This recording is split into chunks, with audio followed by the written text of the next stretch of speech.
Season 1 of Star Trek Discovery has wrapped up.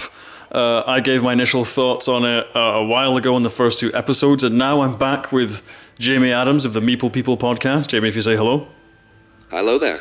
And we're going to talk about the season as a whole, our thoughts on it, what could be improved in the future, what we liked, what we disliked, so on and so forth. So let's just get into it. Jamie, overall, if you gave it a thumbs up or a thumbs down, what would you give Discovery Season 1? Overall, I'd give it a thumbs up. A somewhat tentative thumbs up in some regards, but for me, a thumbs up.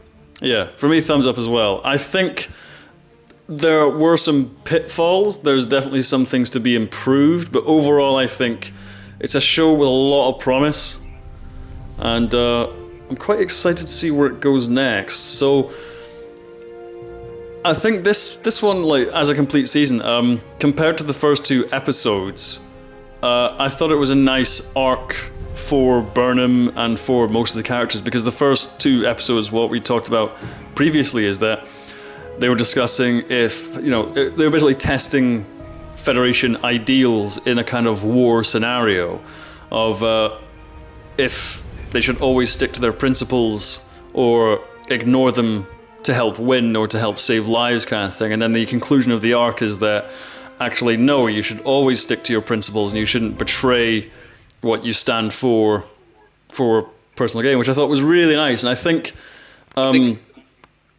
sorry, Rowan. I think going to the mirror universe was, for all that there was some backlash among certain sections about it, I thought going to the mirror universe was an interesting ideal, and also was a good counterpoint to see that, how do you keep your principles in the face of all that war? And when you interact with people who are basically you, or people that you've known all your life, but just if one tiny thing had changed and they're suddenly, war-hungry tyrants.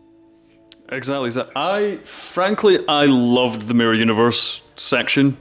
What this season kind of reminded me of, like, season 4 of Enterprise, funnily enough, where it was almost kind of like mini arcs, where it started off in the Klingon War stuff, then they jumped dimensions, then there was a whole little, like, 3-episode arc in the Mirror Universe, then they went back to the normal universe, and then it was the final 2 episodes concluding the Klingon War stuff. And honestly, I found the Mirror Universe stuff far more interesting than the Klingon War stuff, because I will admit that when this series was being announced, there were things which did disappoint me slightly, which was like, it was 10 years before Kirk, and I'm thinking, well, okay, I would have preferred a post-Voyager show, but okay. And then someone said, and it's going to explore an event which has always been talked about in Star Trek but never shown, and I was like, ooh, what's that? And then they said, it's the Klingon War. And I said, oh, okay. I mean, I kind of know how that went, but fair enough. And then, so when that stuff started, and it was still had an interesting take on it about the multiculturalism angle and how science kind of butts heads with military ideals and military needs and so on and so forth. I thought that was really interesting. I thought Stamets and Lorca, their kind of relationship, because they kind of represented both sides of it, and I thought that's interesting, and how Federation principles are tested in a time of war, and I thought also interesting. So while I wasn't like over the moon of like, yeah, Klingon War stuff, let's get into that, I was still like, well, they found interesting material in there, and I liked how the characters were developing and so on. I'm going to agree with you. I think the Klingon War was, while an interesting backdrop, didn't enthrall me as much as, didn't enthrall me as much as I'd hoped it would. I thought the idea of when they come back and seeing the great houses have fragmented again, I was quite interested, just going, okay, yeah, the war is kind of over, so why should we be your friends anymore and just go back to our tribalism? The Mirror Universe, while I liked it, 3 episodes or 4 episodes were good. I did feel it dragged on a little bit. There was just kind of times when there were some unnecessary scenes that was just kind of going, oh, we're in the Mirror Universe, yep, this is a bit odd. Just some extended stuff, and I felt like, right, you've got an arc, you're here. You want this plot to keep going. So why are you cutting away? I understand why, obviously, character development. Of course I know about character development, very important. But there are times when you've got character development on one side, and then you cut away to something kind of different. Like, for example, just a shot of Lorca in the agony booth. Or agonizer booth, sorry. And I understand, that's kind, I understand why. But it's going, you don't need a 2-minute scene of just him looking in that. You know he's there. Assume he is there. The audience is smart. You know he's going to be there. So I just thought at times I felt it needed to just keep going. And then when they jump back to Prime Universe, it's like, okay, what are you going to do? Come on, we need something to make this satisfactory. Yeah. For me, I found the Mirror Universe stuff the most interesting because I had this whole idea in my head where I thought I knew where it was going and it didn't, because I already knew that they were going to go to the Mirror Universe because Jonathan Frakes, good old Jonathan Frakes, let that slip at a convention. Yeah. And his episode that he directed, because he directed the first episode where they went there, which I thought was quite interesting. I would say Jonathan Frakes' direction, generally fine, at times a little too simplistic personally for my taste. It was a little bit just too shot of speaking, reaction shot of speaking, shot of other person speaks and another cutaway very quickly, and then it was just shot of talking, shot of the other person talking, shot of the person talking, shot of the other person talking. Now, I'm no director. I'm going to say that right now. That's fine. But I know there are lots of ways to do dialogue. Yeah. Just occasionally. TV schedules are always kind of difficult, and what you're referring to is reverse shot. And so a lot of the times they end up settling on that. But I think Jonathan Frakes, he's always had, if you go back to TNG, episodes he's directed of TNG compared to the rest, his always did have a slightly more cinematic look to them. But now I guess that this TV directing in general has just caught up to where he was several years ago, so it may look, the same as the other stuff. But I thought the episode he directed was good, but also because what I was thinking of, a lot of fans were wondering about the Spore Drive, which I always found fascinating because of its quantum physics biology, which I thought was really interesting. And people were always asking, well, they can't obviously have the Spore Drive forever. Something's got to go wrong because they don't have it in Kirk's era or TNG and so on and so forth. And when I heard that Frakes let slip that they're going to the Mirror Universe, and they were, again, setting it up all through the other episodes, that the mycelial network kind of links to other parallel universes and so on and so forth, I was like, ooh, I'm excited now, because I thought what was going to happen was that Discovery gets lost in the Mirror Universe, and then when they returned to the Prime Universe, and they were like, we overshot. I was really excited because I wanted him to say, we overshot by 2 centuries, or we overshot by 3 centuries, or something like that. And I thought Star Trek Discovery's thing would be them going off and exploring different times, different universes, kind of all that kind of stuff. Because I was like, that's really interesting. And we haven't really seen that in Star Trek before. We've seen going to planets and trading missions and all that kind of stuff. But but exploring other universes and,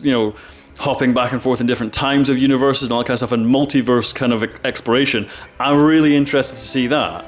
So you were wanting Star Trek Quantum Leap?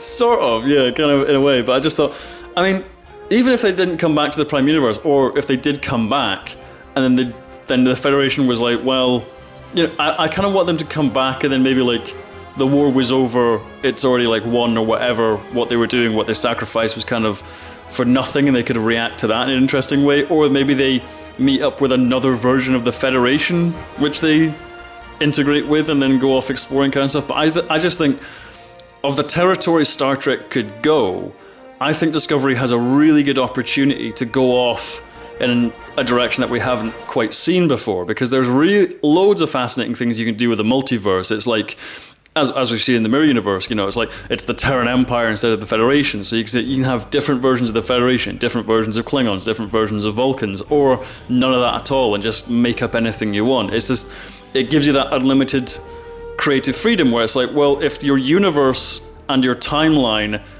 isn't a factor, you're not constrained to any particular one, you can really go off and do anything. And then it's just kind of in this universe, this happens, and just generate whatever idea you can come up with, and you can create all kinds of new aliens and new stories and interesting things like that. And I thought Star Trek Discovery, when they went off to the Mirror Universe, I thought they were going to do that.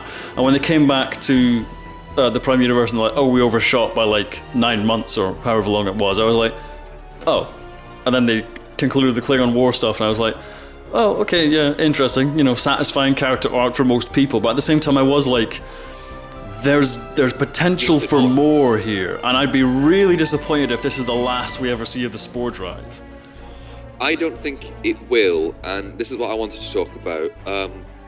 Obviously, when you go to the Mirror Universe, and this great idea that, you know, Mirror Stamets was, in a way, poisoning and destroying the mycelial network, and I thought, okay, there's a reason why they can't use the Spore Drive again. That's quite a clever idea. I like that. You know, admittedly, if that's how they're going to explain it away, I'm all for that.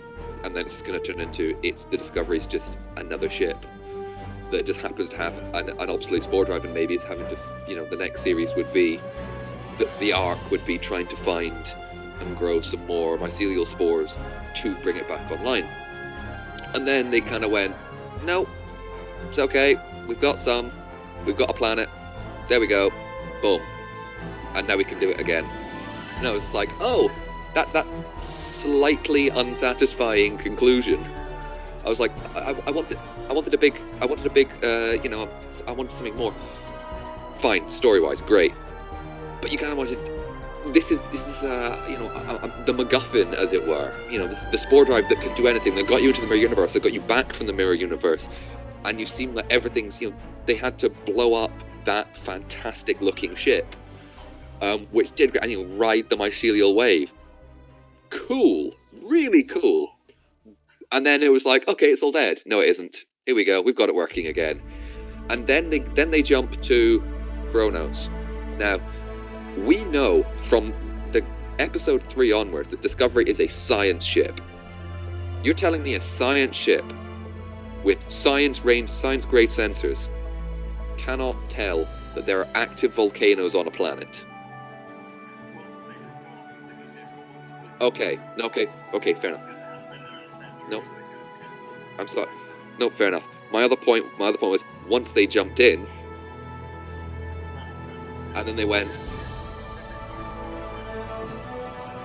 okay. I will admit, you know, that's fine. It was something that jumped into my head as it thing, and I was like, hang on a second. That was my thought about it. Fair enough, yeah. But I think Discovery has a bit of a problem anyway with the payoff type stuff. Yes. Because again, it's like, this season for me, it's like, I enjoyed it overall, and I thought there's lots of great stuff in here, and I'm kind of like, pick a direction and just go into it. Because it was kind of like, oh yeah, it's Klingon War stuff, until you jump to the Mirror Universe. And then it's like, oh, okay, Klingon War stuff seems to have been forgotten about for a few episodes now. And then it's like, Mirror Universe, and then it's like, oh shit, Lorca's from this universe, and all this shit's kicking off, and then he gets stabbed in the back and thrown into his sun. So it's like, okay, that's that did. And then you go back to the Klingon universe, and it's like, oh, the war's over, the Klingons are winning, all this kind of stuff. And then that kind of just ends as well. Lorca wasn't thrown into a sun. Well, the little, what is it? It's like the little... He was thrown into the mycelial network that was carrying the ship. I was wondering that as well, but it's like, because I'll get to that in a second, but yeah, because a friend of mine was really disappointed, who's like, his favourite character is Lorca, and he is a great character, and he's like, there's all that build-up, and then in the episodes that he's revealed, there isn't that much that he does. Like, he takes over for like a brief moment until, you know, Discovery comes out and blows them up, and they all fight, and then he dies, kind of thing. Which, by the way, was awesome. I thought that was like so cool and like really, really epic and like really fun and thrilling and stuff like that. But then at the same time, I'm like, there's a million ways to bring Lorca back. It was thrilling. Yeah, it was kind of a bit kind of sudden, which was fine. Again, you know, thank goodness Michelle Yeoh, you're getting to see her fight, because, you know, that one, the first 2 episodes, as we talked about, it's like Michelle Yeoh, criminally underused, we thought, and then she comes back as the Emperor of Man from 40K, which the jokes were unending with me and my mates for that. But then finally she gets to fight, and she gets to fight with Jason Isaacs. And she gets to do all the axe kicks and the scorpion kicks and things like that. Because that's also what bothered me, is like, I remember someone was complaining about the first 2 episodes where they're like, how can Michelle Yeoh take on a Klingon? And there's like, how can Philippa Georgiou take on a Klingon and all that kind of stuff? Like, Klingons are way stronger than humans and blah, blah, blah, blah. And I'm like, well, A, she loses, but B, clearly you don't know who Michelle Yeoh is. Well, that's the difference in the actor and the character. Yeah, but at the same time, I'm like, Starfleet people have combat training, but again, it's like that. Philippa Georgiou lost the fight anyway, and also Burnham they point out, has Vulcan martial arts training, and also if she grew up on Vulcan, she'd probably acclimatise to the stronger gravity, I'm guessing. And exactly different. Yeah. That's absolutely fine. Yeah, but again, it's like why it was so awesome when she's the Emperor and she's just like fucking kung fuing her way through hordes of people. I think that's really, really cool. And they're just I agree with your friend in that Lorca was one of my favourite characters, and the fact that he was a man who was forced by war, turns out almost literally, and then decided, and then it turns out he was Mirror Universe and was basically a revolutionary leader. Because here's the thing, I was talking to some friends about it, and I wanted to get your thoughts on it. So when Discovery jumps into the Mirror Universe, the other ship comes, the Shenzhou comes, or another ship comes up, and it says, Discovery, you alright? So it's assumed the Discovery is known to be there. And when Lorca talks about how he got into he got into the Prime Universe, that he jumped, it almost like it suggests he swapped places with his Prime counterpart. Yeah, that's a bit... And my thought is, right, okay, this again, this might be just a thing that is hand-waved away. If so, fine, Star Trek's done that for over 50 years. I'm okay with things being hand-waved away. But does it mean that there was an ISS Discovery that's kicking about either the Prime Universe or is still out there? And is Prime Lorca still kicking about, having swapped places with Mirror Lorca? See, I don't know, because I think I do remember a throwaway line. I think they mentioned that the ISS Discovery that they swapped with may have blown up, but I'll have to double check. But because that's what I was wondering as well. But like I said, there is a million ways you can bring back Lorca, because you can say, again, it's like if they capitalize on the spore drive stuff, if they go across to other universes, which I really hope they do, you can run into Lorca again. Or, as you said, he falls into the mycelial network. He could have teleported somewhere else in the universe, or a million other ways. This is the thing. I think if Jason Isaacs is scheduled for season 2, I think I know how he might come back, possibly. And they made a big show of it, in that when the drive, when they got back to Prime Universe, this little kind of glowing green spore, just kind of little glowing green thing, just kind of flew about and then settled on Tilly's shoulder. Oh yeah? I'm pretty sure. I'm sure. I think I'm sure of it. I could be incredibly wrong, and I'm okay to admit my mistakes. But I think that might be a part of Lorca. I think if they're going to bring him back, it's either going to be in Tilly's head or something like that. If I'm wrong, I'm wrong. But I reckon like if he falls into the mycelial spores and all that kind of stuff, because he got like disintegrated basically. Oh, yeah. But I'm wondering if like he kind of comes back as a bit of a Dr. Manhattan type thing, where he can like shoot himself across the universe and then reassemble himself, and then like has all kinds of other interesting crazy powers, and he's like trying to take over things or like conquer other things. Because I'm like, that would be cool. Like if he was to come back, I'd like to see him that way. Because I remember there was another fan theory, like when they first jumped into the Mirror Universe and Stamets went a bit funny in the head, and he had those like glazed over eyes. Some people I remember were saying like, aren't those the same kinds of eyes? You remember the episode where No Man Has Gone Before from the original series, where there's the ESP guy, what's his name again? I can't remember the character's name, but he gets like the glowing silvery eyes and has all those kinds of powers, and people were like, "Ooh, is that happening to Stamets?" Which I thought, "Ooh, that's kind of interesting." But I don't think everything needs to be interconnected. That I think sometimes something can be something, and I admit I like that. I also saw a theory that is Stamets going to turn into the Traveller, which I went, "Oh, I hope not." That'd be interesting. But yeah, because I didn't think that would be true. But then again, I just thought like, well, we know that's happened before. That's possible to happen. So if Lorca came back, and he had all these kinds of crazy godlike powers, I thought that could be really cool. Like, so that's one way you could bring him back. Or again, it's like just another version of him from another universe, which I hope they explore. So Lorca's gonna turn into the Q, basically. Not quite that extreme, but like something like that, where he's just like this elevated life form. I thought could be quite interesting. You made a point about Star Trek Discovery having an issue and problem with payoff, and I have to say, nowhere is that more evident than the final 2 episodes of the series. Yeah, I was kind of like, I remember when I watched it, like the last episode is because there's a huge build up in the second last episode where they're like, we're gonna go to Kronos, we're gonna do this super dangerous mission, and now Mirror Universe Philippa Georgia was in command, and it's like, oh shit, what's gonna happen? And then everything's kind of like, it's not an explosive finale, like it's kind of not literally. No, yeah, it's all kind of like subterfuge and negotiation and like stalemates and things like that, which I guess is like, you don't need a big space battle all the time. But then again, I felt like there needed to be more difficulty. It didn't feel like it was as hard as it should have been. It was made, yeah. I mean, the argument could theoretically be made that it's trying to prove a callback to the roots of Star Trek, the TOS. So obviously it was a Cold War analogy. So it was all the subterfuge. But there are ways of doing that has a more explosive payoff. Yeah. I felt like it needed more tension. I really liked the kind of emotional farewells. Like I liked Tyler's farewell to Burnham. I really liked the way that was done. I liked how L'Rell went from the bottom rung of society to kind of holding the fate of the Klingon Empire in her hand. So I was like, there was lots of good character stuff going on there, but again, it was like lacking that kind of, oh my god, how are they going to succeed? What's going on? Because the bit where so it's her basic. So it's Michelle Yeoh having sex with a bunch of Orion prostitutes, killing them, beating the crap out of L'Rell, and it was like, oh, this is all serious and scary, and everything's getting a bit out of hand because she's in charge now. It's like, come on, guys, come on. Yeah, and like,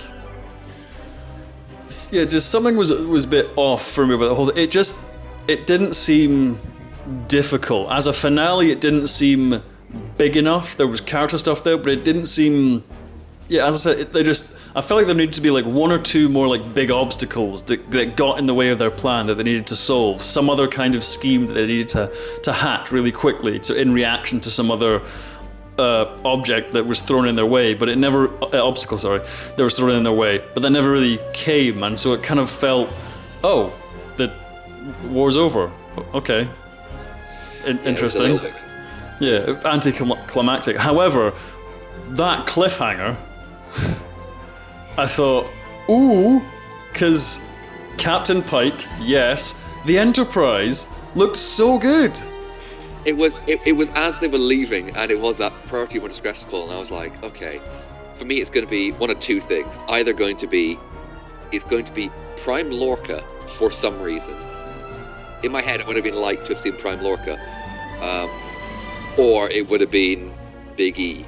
And the fact it went NCC and was like, 1-7. 1-7. Oh boy. Yeah. And then it just swept in, and you were like, oh yes. And the Enterprise looked really good, didn't it? Like just the way it was. It was a really nice update. Yeah. It's keeping the traditional iconic look of it, but also going, how do we fit it in this timeline, and how do you think it would have looked if TOS had been made today? It would have looked like that probably. Yeah. I thought it was really nicely done, and I was like, ooh, because I'm excited to see. Because is Spock on the Enterprise at this point? Because I don't know.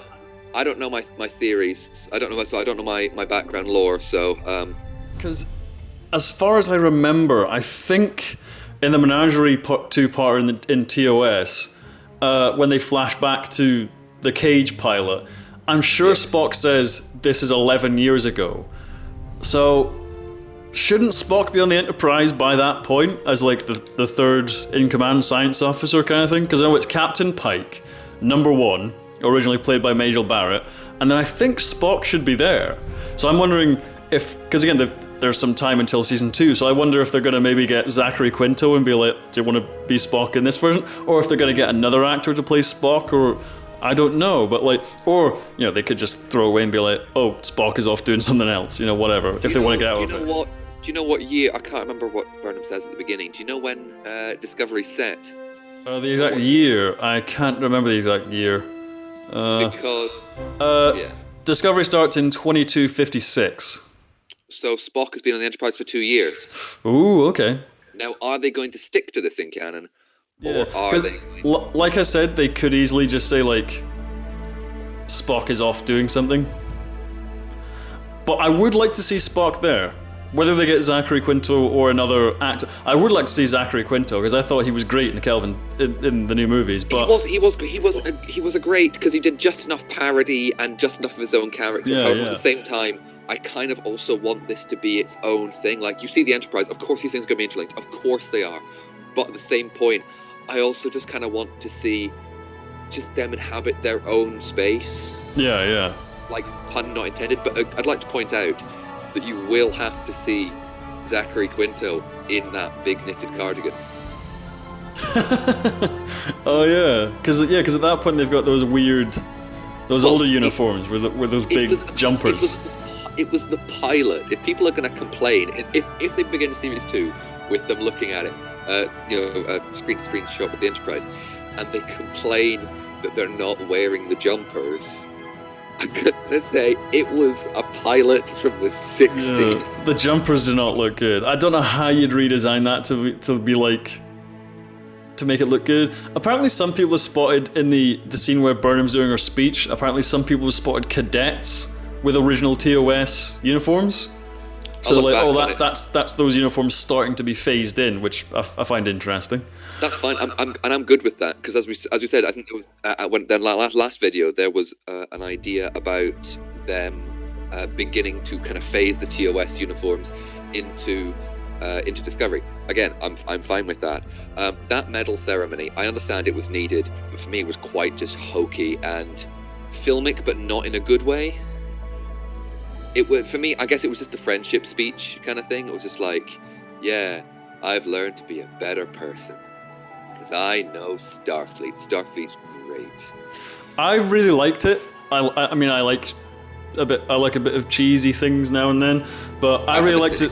Yeah, I really liked it because it's like that statement to the audience, and again, it's like the fans who kind of complained, like, you know, Burnham goes against all the Starfleet ideals in the beginning kind of thing. Well, it's like, well, yes, that's the point. It's a redemption arc, you know, because this is the point when she's doing that thing where she's like, we are Starfleet, this is who we are, this is what we're about. I thought was really well done and was needed considering what her arc was and what the themes of the show that had been set up to that point I thought was really nice.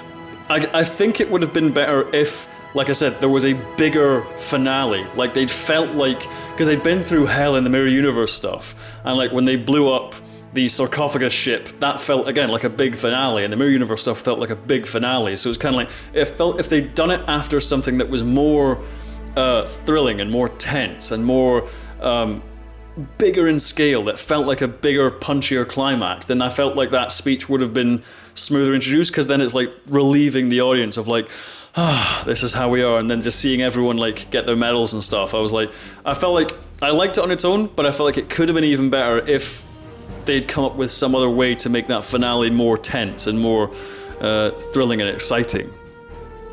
I completely I agree with you. Yeah, you've swayed my point. I think I'm just a bit of a cynic, and I'll watch it again and kind of try and see it in less of a all right.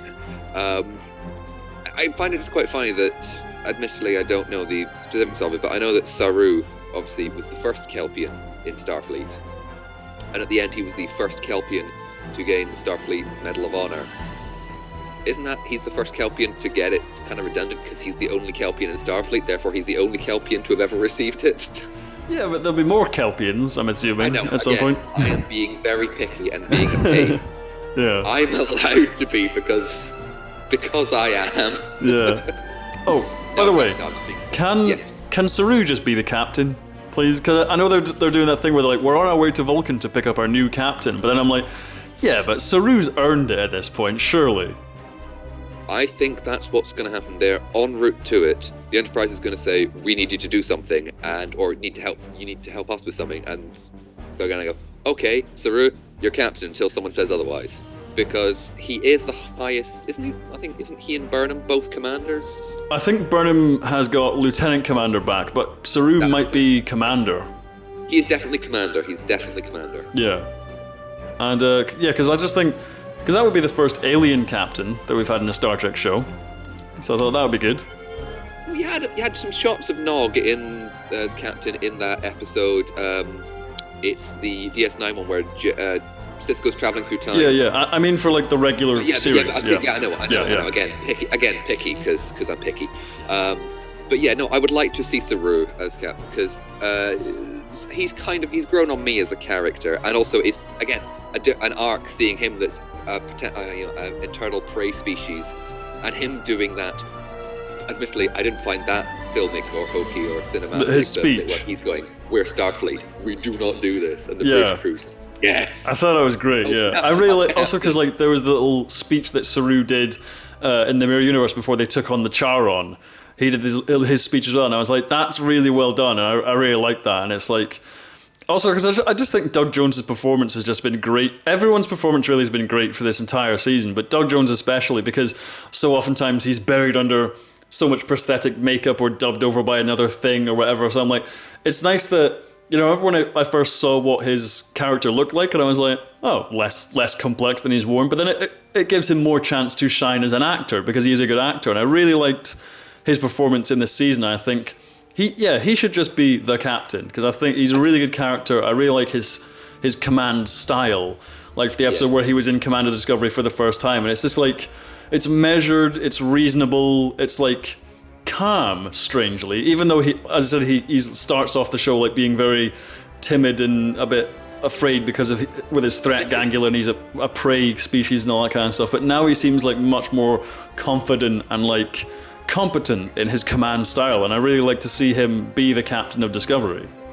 He kind of gone from a bit kind of snippy and kind of quibbling with Burnham, which I did like that double act at the beginning.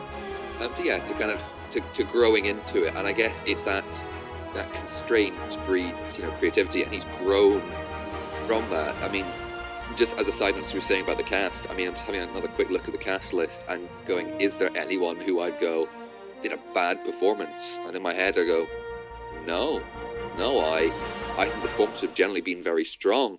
If I had any constructive criticism, I would say maybe the Klingons could speak a little bit quicker. Yeah, it's like a little bit quicker. Do you want to talk more about the Klingons? Because I've slightly changed my mind on the Klingons from the first one. I don't like the design anymore. I think it's too much. I think they've gone. I'm open to updating the look of the Klingons and trying different things. But I really liked how they looked in Star Trek Into Darkness. I thought that was a nice, clean update. I really liked how they looked in Star Trek Into Darkness, but this I feel is too much. I think there's too many nostrils. The heads are like, the elongated heads are a bit too much, and it just and the costumes as well are just like spiky to the point of ridiculous. For me, it's the costumes. I think the costumes are a bit too much for me, a bit too spiky. But I think I don't know. I still kind of like that lumpy, the lumpy space head. And I have to say, if it comes to the Klingons, Mary Chieffo as L'Rell was, what you saw of her was interesting. But big props to Shazad Latif. Oh yeah. I mean, so big prop. Of course, everyone going, oh, he's Vok from the very beginning, because his name, he didn't show up again, and it's looking at names on IMDb and things and going, oh, it's obviously him. Yeah. Fair enough. I mean, I don't think there was a person watching that didn't see that coming, because there was even like this whole thing where someone let slip in like some article that he did audition for Vok, and there's on IMDb at the time there was no actor listed playing Vok, and it was kind of like, and they had this apparently this article's trying to like throw people off where the actor was like, oh, I did audition for Vok, but then they gave me a different character because they thought I'd better suit him, and I'm like, come on, man, everyone sussed it, What do you think? Yeah, I have to say, I think he did a very good job. The portrayal of what at first seemed like PTSD. I mean, PTSD is always is a difficult. I'm not going to get too into this because mental health portrayal in media is tricky on any means. And I think what he did there was some very, very clever, very interesting ways they did it, and it was handled.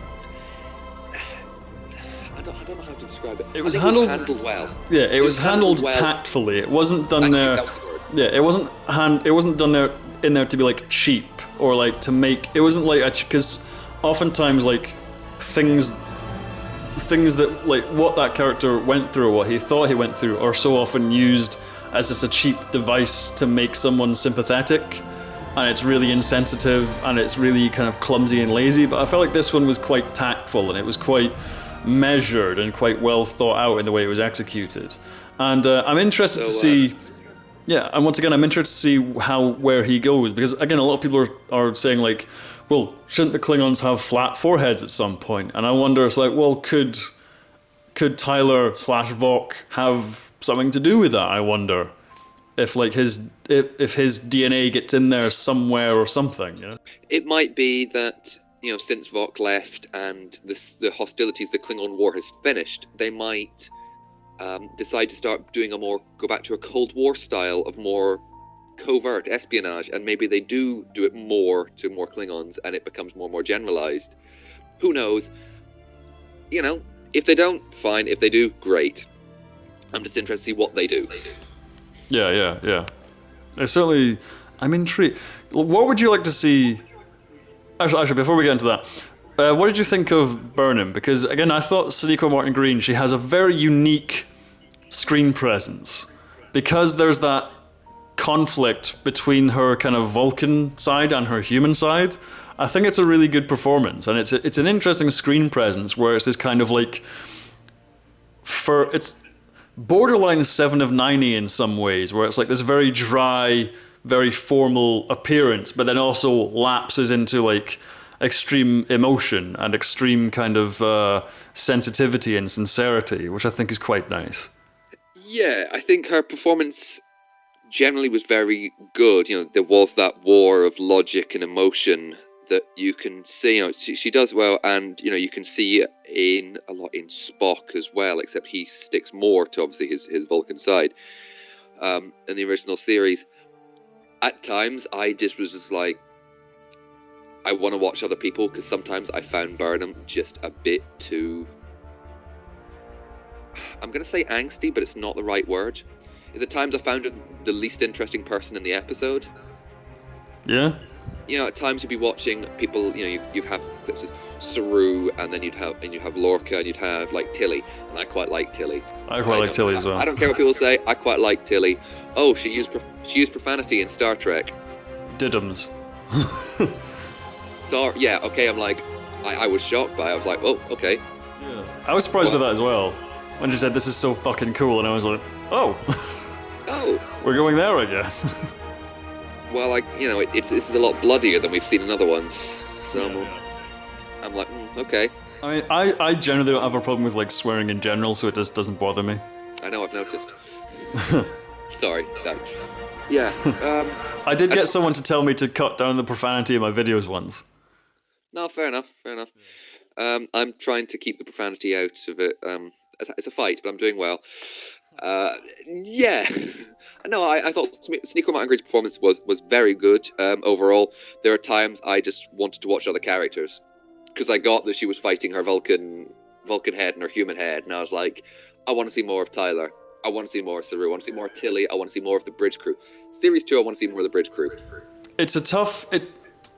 Burnham is a tough character because she spends a lot of time controlling her emotions. It is tough she's not as lively as other characters, I think is the thing, because like Stamets is very like, he talks fast, he does a lot of spiel, a lot of complicated conversation, he's very lively, he's very charismatic, and I think that's the difference, is that although Burnham, Sonequa Martin Green, has a good screen presence, it's not a super charismatic character. I think that's the difference, is that Saru's super charismatic, Tilly, very charismatic, Stamets, very charismatic. I think that's it.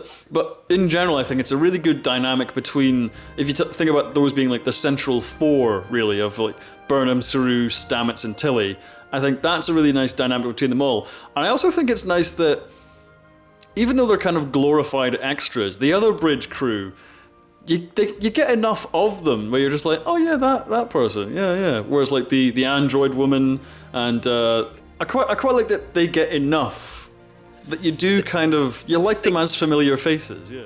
They get enough, and they're familiar faces, but at the same time, correct me if I'm wrong, but my impression of Star Trek is it's always been an ensemble cast. And you've got an ensemble cast here, but also the bridge crew has always been quite central to that.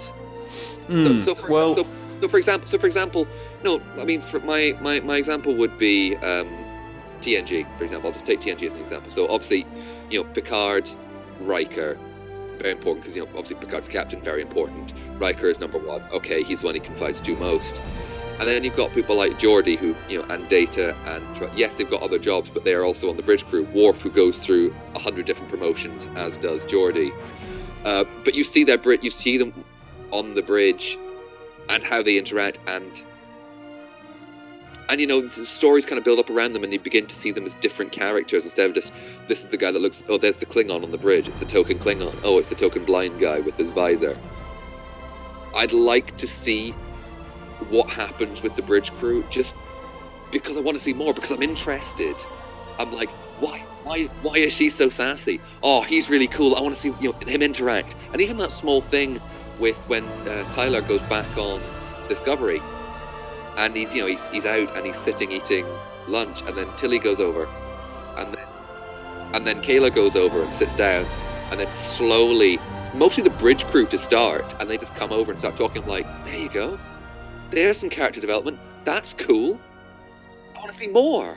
Yeah. I think it's an interesting dynamic, again, because this show does a lot of things which Star Trek usually doesn't do. Because like before in the original series, it's like, it's sort of an ensemble, but it's really Kirk, Spock, and McCoy are the main guys. Yeah. And Chekhov and Sulu and Uhura and so on. They get things to do, but they're not really fully developed characters very much. And then TNG is really the one that gave, because they hit upon the formula of like, well, you have the ensemble cast, but then you also have like, this is a Data episode, this is a Worf episode, this is a Troy episode, and so on and so forth. And that formula carried on to DS9 and Voyager and Enterprise to a degree. To be fair, my example on reflection is not great, because some of those episodes that were focused on individual bridge crew were not great. Yeah, some of them suck. Yeah. I'm thinking Crusher and the Ghost Lamp. I'm thinking a fair bit of Troy. But for me, sad to say a fair bit of Worf, just because I think a lot of people prattling on about Honor for like 45 minutes gets a bit tiring. Yeah, no, that's fair enough. I always thought Worf got way better episodes when they were about with him on DS9. I thought the episodes about Worf on DS9 were way better. Oh, completely. But then again, he turned into a character that people actually, looked at, and he didn't fall over to show how strong they were. No, I agree. It's like, but even something like Amok Time, where you had was it Amok Time? No, it wasn't Amok Time. It was Naked something. Thank you. Yeah, when you've got Sulu jumping about wearing a fencing sword. Oh, that was the Naked Time in the original series. The Naked Now is the TNG one. TNG, yeah. Sorry. Again, I know people are going to flay me alive for it. I haven't had a lot of sleep. You didn't know a bit of trivia.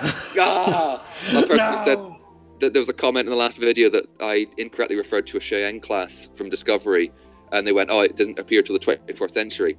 Fair enough, I got it wrong, but it did look like it, and the ship that did appear does look like a Cheyenne class. It does, yeah. I know the ship you're talking about, yeah. They are right, completely. I'm sorry, it was just assumptions. True. But you got to see Sulu jumping about with a fencing sword. There's a bit of character for him. That's kind of funny.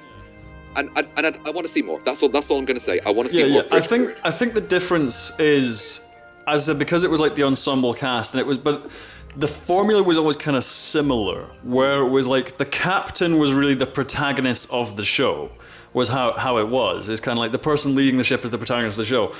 And this one played around with that a lot, where it turns out the captain in the first few episodes dies. Captain in the other episodes turns out to be a bad guy from the Mirror Universe. And then it's like, so you're always kind of like swapping captains, and Burnham doesn't even have a rank until the first and last episode, you know?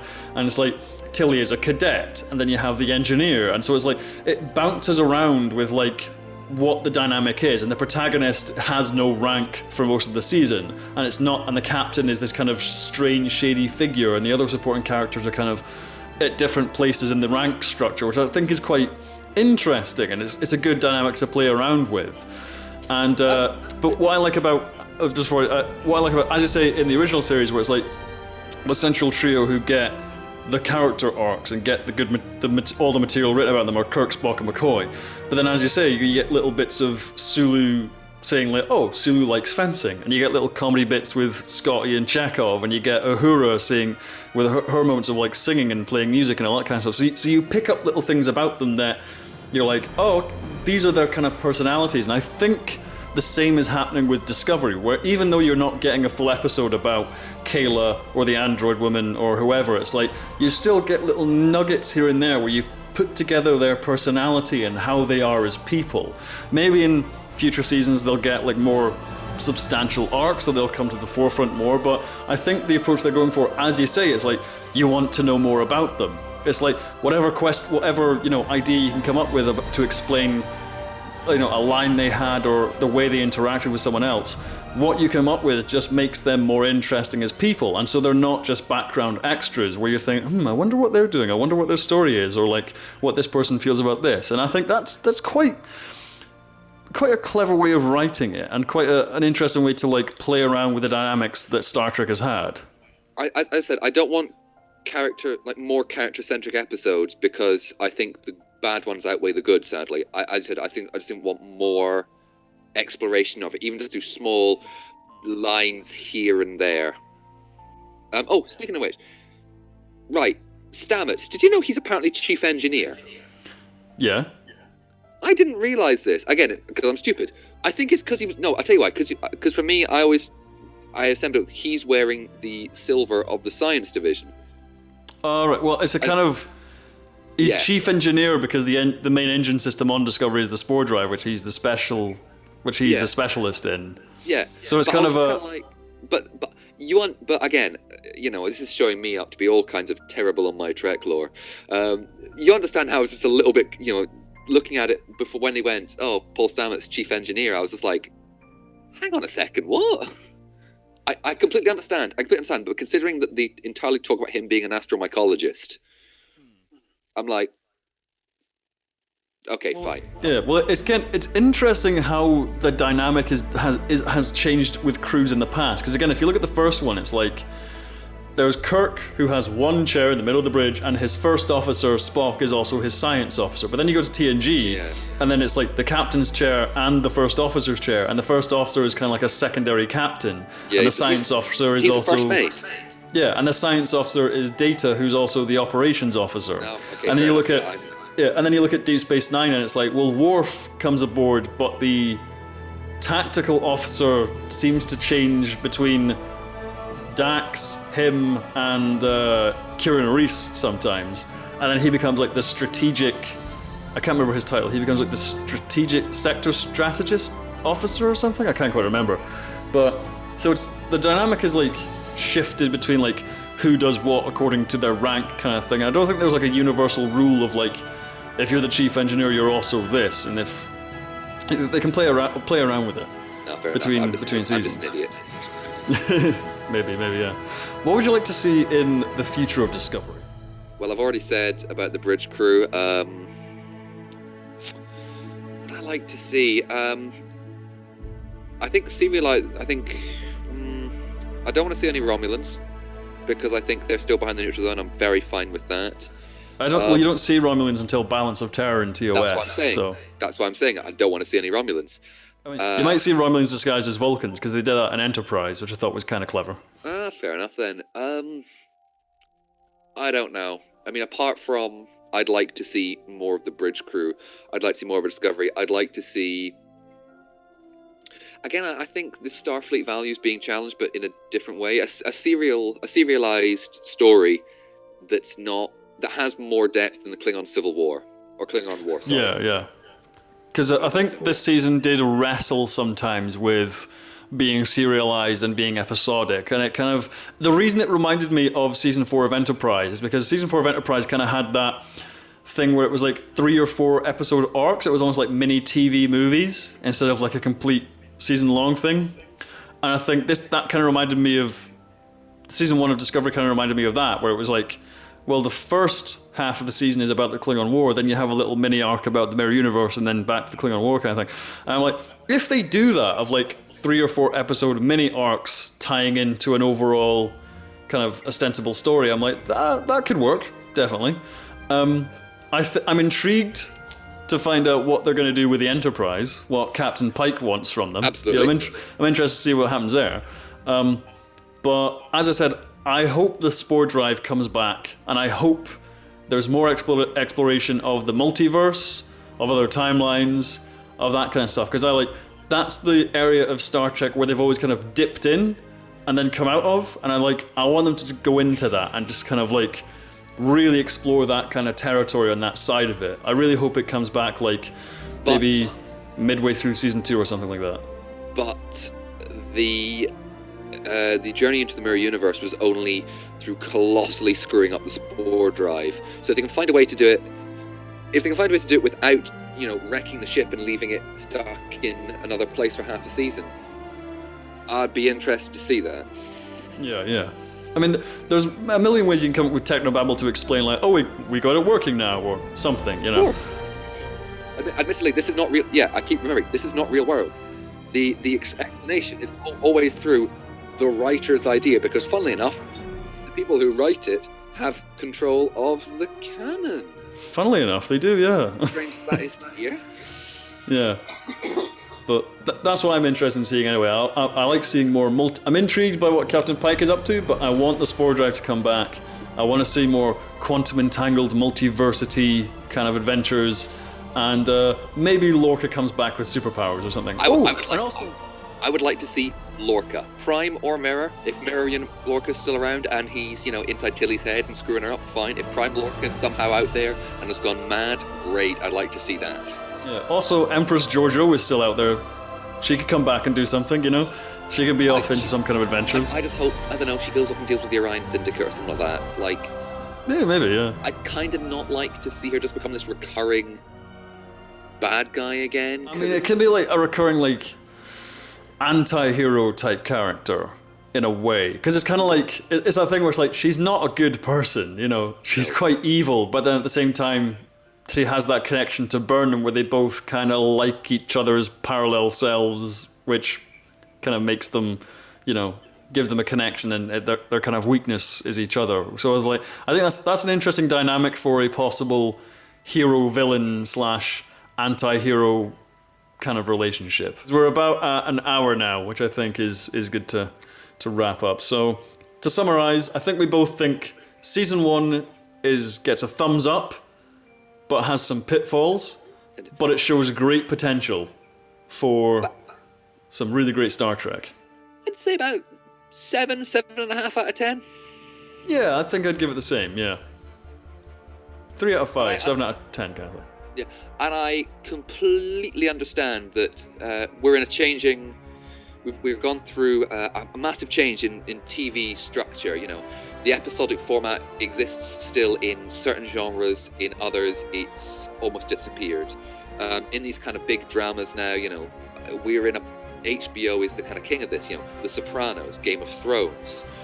We are in a post-Game of Thrones world now, where serialized television and is the kind of the done thing now. So I think if the argument is the change to the style is not to your taste, that's fine. That's absolutely fine. Star Trek still exists in episodic formats completely. Go ahead. I would say give it a chance. My thing is to fans who don't like Discovery or like say it's not Star Trek, my thing is always like, well, Star Trek is ever evolving, it changes constantly. So my thing is always like, if you don't like Discovery, that's fine. And it's like, it may not be everything that Star Trek has been, but it is still Star Trek. You don't have to like it, but if you want the Star Trek of the past, it's still there. It's still all on Netflix, still there for you to marathon. But I would say, if you didn't like Discovery in the first 2 episodes, give it a chance still, because I think you haven't seen all the arcs. You haven't seen how it all comes together just yet. So I think Discovery is still worth watching, even if you're not quite on board with it. I would say never judge a show entirely based on its premise alone. Sorry, not its premise, its pilot alone, because I believe the changes from a pilot to the actual show is huge. Because if you look at Encounter at Farpoint versus the rest of the TNG and so on and so forth, yeah. Look at The Cage and Where No Man Has Gone Before. Exactly, yeah. But so that I think that sums up our feelings on Star Trek Discovery. Yeah. Tentatively positive. Hope it gets even better. 7 out of 10 could do better. Please see me, but yeah. Please see you. Sure they will. Okay, so this has been Jamie Adams, and I've been Rowan J. Coleman. Thank you for listening. Have a good one and live long and prosper.